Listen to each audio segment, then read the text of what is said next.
Movie के start में हमें एक आदमी दिखाया जाता है। उसको अपने बिजनेस में बहुत ज्यादा लॉस हो गया था। वो इस बात से इतना ज्यादा परेशान था कि घर जाकर अपनी दोनों बेटियों को अपने साथ लेता है और गाड़ी में बिठाकर वहाँ से ले जाता है। वो गाड़ी इतनी ज्यादा तेज चला रहा था कि उसकी बड़ी बेटी, जिसका नाम विक्टोरिया था, वो अपने फादर को तेज गाड़ी चलाने से मना कर रही थी, मगर वो आदमी अपनी बेटी की बात नहीं सुनता और इस वजह से उसकी गाड़ी का एक्सीडेंट हो जाता है। सीन शिफ्ट होता है इस आदमी के भाई पर, जिसका नाम लूकस था, और वो पुलिस वालों से अपने भाई के बारे में पूछ रहा था। वही आदमी दिखाया जाता है। उसकी गाड़ी का तो एक्सीडेंट हो गया था, मगर वो बच गया था और उसके साथ उसकी दोनों बेटियां भी थी। तभी वो अपनी दोनों बेटियों को लेकर एक घर में जाता है। ये घर बिल्कुल सुनसान एक जंगल में बना हुआ था। तभी वहाँ पर इस आदमी की बेटी विक्टोरिया को ये एहसास होता है कि घर में कोई है। वो ये बात अपने फादर को भी बताती है, पर उसके फादर उसकी कोई भी बात नहीं मानते और उसको अंदर आने का कहते हैं, क्योंकि सर्दी बहुत ज्यादा थी और बर्फबारी भी बहुत ज्यादा हो रही थी। वो आदमी बहुत ज्यादा परेशान नजर आ रहा था। तभी उसकी बेटी विक्टोरिया उसको बुलाती है और कहती है कि डैड, मैंने बाहर कोई चीज देखी है। वो आदमी अपनी बेटी के पास पहुंचता है और अब वो अपनी बेटी को भी शूट करने वाला था, उसको मारने वाला था, मगर तभी वहाँ पर एक क्रिएचर उस आदमी पर हमला कर देती है और उसको मार देती है। मगर ये सब कुछ उसकी बेटी विक्टोरिया ने नहीं देखा था, क्योंकि जब उसके फादर उसको मारने वाले थे तो उन्होंने उसकी ऐनक उतार ली थी, जिस वजह से उसको कुछ भी साफ नहीं दिखाई दिया था। अब दोनों बच्चियां घर में बिल्कुल अकेली थी और घर बहुत ज्यादा डरावना और सुनसान था। विक्टोरिया अपनी छोटी बहन को लेकर एक जगह पर बैठ जाती है। तभी उसके पास एक चेरी आकर गिरती है, जिसे देखकर वो बहुत ज्यादा खुश हो जाती है, क्योंकि भूख से दोनों का बुरा हाल था। फिर इसके बाद हमें 5 साल बाद का सीन दिखाया जाता है, जहाँ पर लूकस अभी भी अपने भाई को ढूंढ रहा था। तभी लूकस के पास एक आदमी की कॉल आती है। इस आदमी को लूकस ने अपने भाई को ढूंढने के लिए पैसे दिए थे। वो लूकस के भाई की गाड़ी तक पहुँच गए थे। वो दोनों उसकी बेटियों के खिलौने डॉग को सुंघाते हैं और फिर इसके बाद वो उस घर तक पहुँच गए थे, जहाँ पर जाकर वो उस आदमी की दोनों बेटियों को देखते हैं। दोनों बेटियां अब तक जिंदा थी और वो बिल्कुल जंगली बन चुकी थी। उन दोनों बच्चों को हॉस्पिटल लाया जाता है। जब लूकस अपनी दोस्त के साथ डॉक्टर के पास आता है तो यहाँ पर डॉक्टर उसको बताते हैं कि दोनों बच्चों की हालत बहुत ज्यादा खराब है। डॉक्टर बताते हैं जो विक्टोरिया है वो बोलना नहीं भूली, मगर उसकी छोटी बहन जो उस वक्त बोलना नहीं सीखी थी वो अब बिल्कुल जंगली बन चुकी है। अब लूकस अंदर कमरे में विक्टोरिया से मिलने के लिए जाता है। विक्टोरिया पहले तो लूकस को बिल्कुल भी नहीं देखती, मगर जब वो उसको चश्मा लगाने के लिए देता है तो वो चश्मा लगाकर लूकस को अपने डैड समझ रही थी, क्योंकि विक्टोरिया के फादर और लूकस दोनों जुड़वा भाई थे। इस वजह से वो लूकस को अपने फादर समझ रही थी। फिर इसके बाद कोर्ट में दोनों बच्चों के डॉक्टर ये बताते हैं कि अब दोनों बच्चों की हालत काफी ठीक है और अब वो लूकस के साथ रह सकती हैं, जैसे कि लूकस उनके फादर का भाई था। और साथ ही साथ डॉक्टर ये भी बताते हैं जब वो दोनों बच्चियां घर में बिल्कुल अकेली रही पूरे 5 साल, तो उन्होंने अपने दिमाग में एक केयर टेकर, एक गार्डियन बना ली, जिसे वो मामा कहती हैं, ताकि उनको अकेले बिल्कुल भी डर न लगे। इसीलिए वो मामा से जुड़ी हुई है। अगर उनको ज्यादा प्यार और केयर मिलेगी तो वो बिल्कुल ठीक हो जाएंगी। अब विक्टोरिया और उसकी छोटी बहन दोनों लूकस के पास रहने लगी थी। एक दिन विक्टोरिया की छोटी बहन जब अपने रूम में खेल रही थी तो उसकी आवाज सुनकर लूकस की दोस्त उसके पास आती है। तभी वहाँ पर विक्टोरिया जाती है और उसको रोक लेती है और लूकस की दोस्त को बताती है कि बाहर हमारा डॉग रो रहा है। और ये बात काफी ज्यादा अजीब थी। अगर विक्टोरिया बाहर थी तो अंदर कमरे में विक्टोरिया की छोटी बहन किसके साथ खेल रही थी। जब रात को लूकस अपनी दोस्त के साथ कमरे में था तभी बाहर किसी के होने का एहसास होता है। वो लूकस से कहती है कि जाओ चेक कर आओ बाहर कौन है। इसीलिए लूकस बाहर चेक करने के लिए जाता है, मगर बाहर उसको कुछ भी नहीं मिलता। दोनों घर को चेक करने लगते हैं। लूकस की दोस्त जब दोनों बच्चों के कमरे में चेक करने के लिए जाती है तो दोनों बच्चियां तो सो रही थी, मगर लूकस दीवार पर अजीब सा काला निशान देखता है, जिसमें से अजीब अजीब से कीड़े बाहर आ रहे थे। जब उसको चेक करने के लिए थोड़ा सा आगे जाता है तो उस दाग में से एक घोस्ट, एक भूत बाहर आता है और वो धक्का देकर लूकस को नीचे गिरा देता है, जिसकी वजह से वो सीढ़ियों से नीचे गिर गया था और जख्मी हो जाता है। तभी उसकी दोस्त उसको हॉस्पिटल ले आई थी और वो बहुत ज्यादा परेशान थी। वो डॉक्टर से उन दोनों बच्चियों के बारे में बात करती है। डॉक्टर कहते हैं कि अब उन दोनों बच्चियों का ख्याल तुम्हें रखना होगा क्योंकि लूकस अब कोमा में जा चुका है। उसकी दोस्त एनाबेल जब घर जाती है तो घर जाकर वो बच्चों की बनाई हुई ड्राइंग देखती है जो काफी ज्यादा अजीब थी। वो डॉक्टर को बुलाती है और डॉक्टर को भी वो ड्राइंग दिखाती है। इसके बाद डॉक्टर विक्टोरिया से उसको हिप्नोटाइज कर मामा के बारे में पूछते हैं। डॉक्टर विक्टोरिया से एक गुड़िया के बारे में भी पूछते हैं जो विक्टोरिया हमेशा अपने पास रखा करती थी।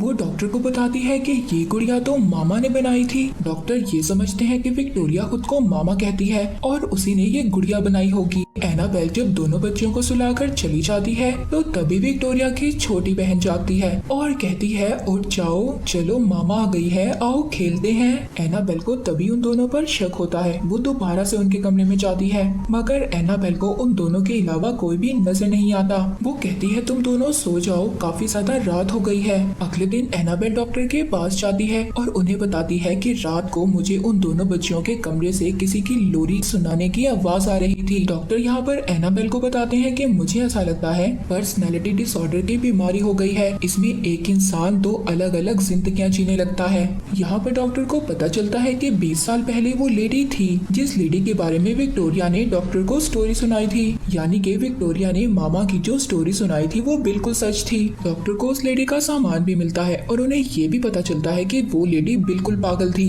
उधर दूसरी तरफ एनाबेल जो घर में बिल्कुल अकेली थी तभी उसको अपने घर में किसी की मौजूदगी महसूस होती है। जब वो अपने कमरे से बाहर आती है तो हम उसके पीछे एक बहुत ही खौफनाक परछाई देखते हैं और जब वो पीछे मुड़ती है तो वो चीज गायब हो गई थी। उधर लूकस को ख्वाब में अपना भाई नजर आ रहा था जो उसको ये कह रहा था उस घर में जाओ और जाकर मेरी बेटियों को बचाओ। तभी लूकस की तबीयत बहुत ज्यादा खराब होती है मगर तभी डॉक्टर आ गए थे और डॉक्टरों ने उसका ट्रीटमेंट कर उसको बचा लिया था। अब लूकस को होश आ गया था। अगले दिन एनाबेल दोनों बच्चियों को साथ लेकर लूकस से हॉस्पिटल मिलने के लिए जाती है। वहाँ पर भी वही कीड़े दिखाई देते हैं जो घर की दीवार पर थे और इसी दौरान विक्टोरिया की छोटी बहन बहुत ही बुरी तरह से उन कीड़ों को नोच कर खा रही थी। जब एनाबेल दोनों बच्चियों को घर ले आई थी तो वो विक्टोरिया के पास जाती है। विक्टोरिया कहती है तुम ऐसे हमारा ख्याल मत रखो, मामा को जलन होती है और मैं ये नहीं चाहती कि मामा तुम्हें कोई भी नुकसान पहुँचाए। डॉक्टर दोबारा से विक्टोरिया को हिप्नोटाइज करते हैं और उस पागल लेडी की तस्वीर दिखाकर उससे कुछ पूछते हैं। ये तस्वीर उनको उसके सामान से मिली थी पर विक्टोरिया उनको कुछ भी नहीं बताती और वहाँ से जाने का कहती है। तभी डॉक्टर को दीवार पर एक अजीब सी परछाई नजर आती है और अब डॉक्टर को भी सब कुछ अजीब लग रहा था। अब वो डॉक्टर इसी चीज का पता करने के लिए उसी घर में जाते हैं जहाँ पर विक्टोरिया और उसकी बहन पिछले 5 साल से रह रही थी। इधर एनाबेल जब अपने घर में सो रही थी तभी उसको एक ख्वाब आता है। वो ख्वाब में एक नन को देखती है जिसको एक लेडी ने मार दिया था और चर्च में से एक बच्चा चुराकर भाग जाती है मगर वो लेडी वहाँ पर फंस गई थी। उसको कोई भी रास्ता नजर नहीं आ रहा था इसीलिए वो उस बच्चे को लेकर एक पहाड़ी पर से कूद गई थी। पर तभी एनाबेल नींद से उठ गई थी। उसको ऐसा लग रहा था कि उसके कमरे में जैसे कोई मौजूद हो। तभी एक घोस्ट, एक भूत ने एनाबेल को डरा दिया था। एनाबेल बहुत ज्यादा डर गई थी।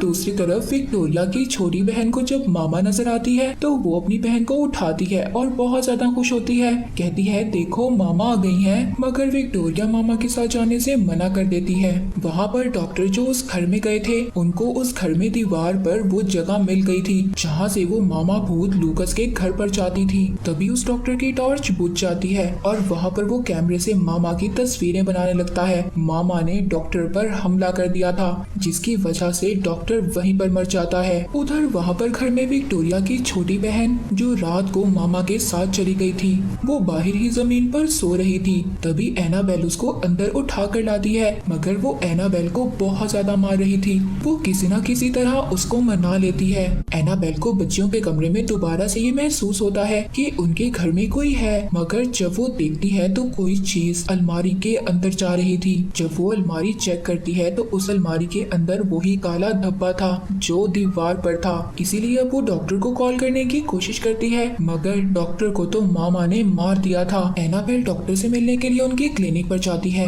मगर वहाँ पर उसको डॉक्टर नहीं मिलते। इसलिए वो उन दोनों बच्चों से रिलेटेड जो भी चीजें थी वो साथ लेती है और घर आ जाती है। हॉस्पिटल से लूकस भी अब बिल्कुल ठीक हो गया था। एनाबेल सब वीडियोस को चेक करती है जो वो डॉक्टर के क्लिनिक से लाई थी। जब वो सब वीडियोस देखती है तो उसको ये पता चलता है कि मामा सच में है और जो भी विक्टोरिया ने डॉक्टर को स्टोरी सुनाई थी वो बिल्कुल सच थी। वो बहुत ज्यादा दुखी हो गई थी। उसको ये सुनकर बहुत ज्यादा दुख होता है कि पिछले 5 सालों में इन छोटी बच्चियों ने इतनी ज्यादा मुश्किलों का सामना किया। रात हो गई थी। रात को लूकस एनाबेल को कॉल कर रहा था, मगर वो उसकी कॉल नहीं उठाती। विक्टोरिया भी अपनी छोटी बहन को लेकर एनाबेल के पास जा रही थी, मगर वहाँ पर उनको रास्ते में मामा नजर आती है। विक्टोरिया की बहन मामा को देखकर बहुत ज्यादा खुश हो गई थी, मगर अचानक से मामा उन दोनों की तरफ बढ़ती है। विक्टोरिया की बहन ने खुद को कमरे में बंद कर लिया था और विक्टोरिया को बाहर ही छोड़ जाती है। तभी वहाँ पर एनाबेल भी पहुँच गई थी। वो दोनों मिलकर दरवाजा खोलते हैं और देखते हैं कि विक्टोरिया की छोटी बहन बहुत ज्यादा डरी हुई थी। तभी वहाँ पर उनको मामा नजर आती है जो दीवार पर रेंग रही थी और बहुत ज्यादा खौफनाक नजर आ रही थी। वो तीनों डरकर भागने लगती हैं, मगर मामा ने एनाबेल को पकड़ लिया था। तभी विक्टोरिया कहती है कि तुमने मुझसे वादा किया था कि तुम एनाबेल को कुछ नहीं कहोगी।